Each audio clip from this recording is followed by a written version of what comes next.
পথের কাঁটা তো আর থাকছে না। তুমি চাইছিলে সুইসাইড করাতে, আমি চাইছি একসাথে থেকে একটা মেয়েকে বাঁচাতে, সুস্থ জীবনে ফিরিয়ে আনতে।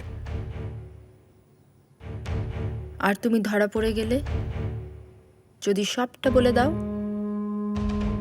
আমি কথা দিচ্ছি তোমাকে, কিন্তু একটা মানুষকে এভাবে শেষ করে ফেলা আমার পক্ষে সম্ভব না। এতদিন টানা অ্যালকোহলিক আর একাকিত্বময় জীবন কাটিয়েছে ও, এখন ফাইনালি জীবনের স্বাভাবিক স্রোতে ফিরছে আস্তে আস্তে। আই প্রমিস আমাদের কেউ খুঁজে পাবে না। ইনফ্যাক্ট আমরা নিজেদের আইডেন্টিটি চেঞ্জ করে নেব।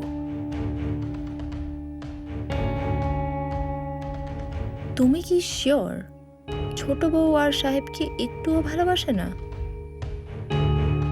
হ্যাঁ, কারণ সাহেব প্রতি রাতে এই বাড়িতে আসে নিয়ম করে। আর তুমি সেই সুযোগটা নাও।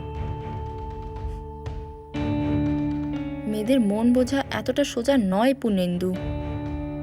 ছোট বউ আবেগে সর্বস্ব হলেও দিনের শেষে ওর দামি গাড়ি, বাড়ি, শাড়ি, গয়না, গাটি, মেকআপ, দামি উইস্কি চাইবে।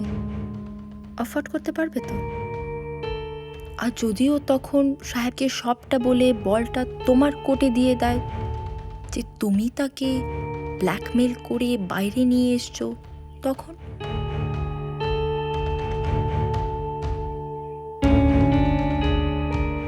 আমি এবার আসি, দেরি হচ্ছে। সেই ভালো।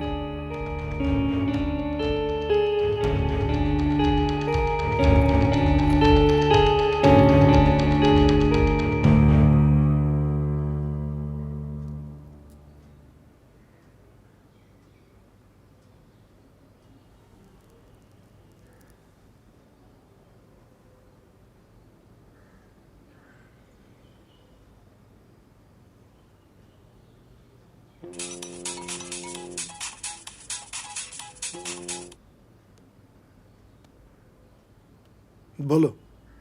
পূর্ণেন্দু এসেছিল। কি বুঝলে? একটু সাবধানে থাকবেন। কেন? না, ছোট বউয়ের সাথে তো অনেকটা সময় কাটায়। তো কি বলতে চাইছো? পূর্ণেন্দু হয়তো ছোট বউয়ের প্রেমে পড়েছে। ফালতু কথা। সেরকম কিছু হলে ছোট বউকে আগে তাড়িয়ে দিত। ও কত না করছে তুমি জানো না? আমার যা মনে হলো আপনাকে সেটা জানালাম। হ্যাঁ, ওসব কিছু নয়। সেরকম কিছু হলে ব্যানার্জি বাবু আমাকে জানাতো। কমলা তো আছে। তাহলে ছোট বউ সেদিনকে সন্দেহটা কেন তুলল? বা কেনই বা এটা বলল পূর্ণেন্দু কাজটা অন্য কারোর সাথে করতে পারে? তার মানে ওদের মধ্যে এতটা ডিটেলে কথা হয়, তাই না?